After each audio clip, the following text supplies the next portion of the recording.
So this week's 5 minute slot, I just wanted to share with you something that I came across, which I'm entitling support or shift. There we go. It's part of emotional intelligence, which you hopefully have come across. There are lots of different descriptions of emotional intelligence. The way I describe it is understanding yourself and other people, and then using that understanding to influence the outcome of any given situation that you find yourself in.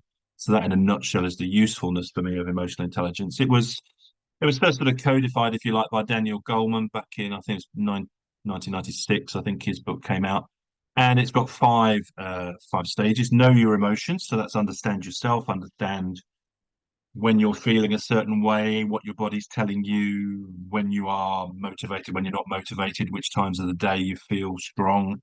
So understand yourself and then manage those emotions to use your strong periods, to manage your weaker periods, to put yourself in the right frame of mind, and then motivate yourself. Use that information to motivate yourself to reach your goals. So the first three are about understanding and managing yourself, and then the second set are about other people. So recognizing and understanding other people's emotions. So starting to tune into how other people are feeling and thinking, and then using that information combined with your own information to manage the relationship, to manage other people's emotional state, to push them and influence them to do what you do. So that comes into a four quadrant model, which is quite useful, I think.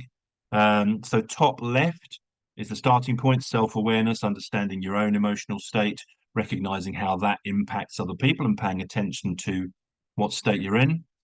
Top right, you then move on to being able to start to regulate that, control it, manage yourself. So keep your disruptive elements in check, act in congruence with how you're feeling, and allow that to help you to pursue goals.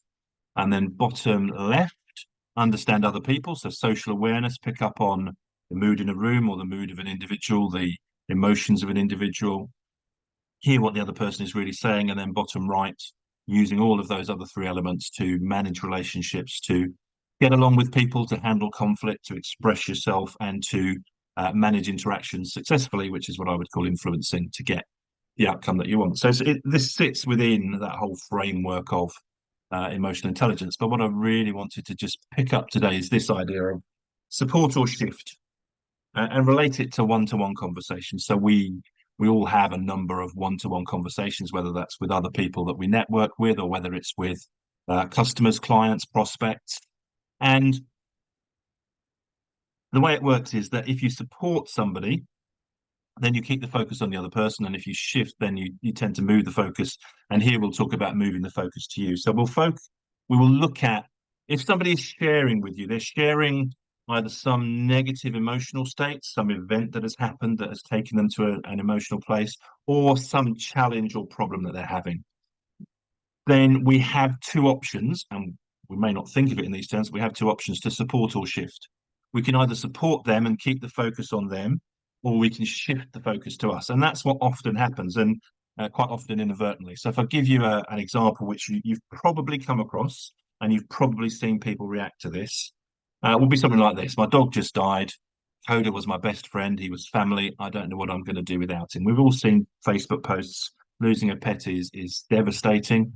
And we've all seen this kind of thing. But what so often the response is not just sorry for your loss, but then, this happened to me 2 years ago. I was devastated when so and so died, and what we did was this, and we found this was it. And people start shifting. They shift it back to themselves. They don't just focus on the person who's had the loss, they start to focus back on themselves and talk about their own experience, and that's shifting. So to recognize when you might be shifting, sort of phrases like, I know how you feel. You never know how somebody else feels. You might know how you feel. You might imagine how you would feel in a similar situation to them, but you can never know how somebody else feels. But that's what people say. I know how you feel because this happened to me once, and this was my experience. So we shift it back to ourselves. Or, that reminds me of. So either that reminds me of something directly related to it, and I'll start talking about me, or even that reminds me of something else I was going to talk to you about, and we totally shift the conversation to a different place. So we're not acknowledging that person's experience or what that person is sharing with us. And other toxic phrases can be, well, can't you just, well, if I were you, what I'd do is, because they're fixing phrases. and particularly that one using the word just. And it's so easy to do when somebody says, "Well, I've got this problem and I'm trying to do, and I don't know what to do."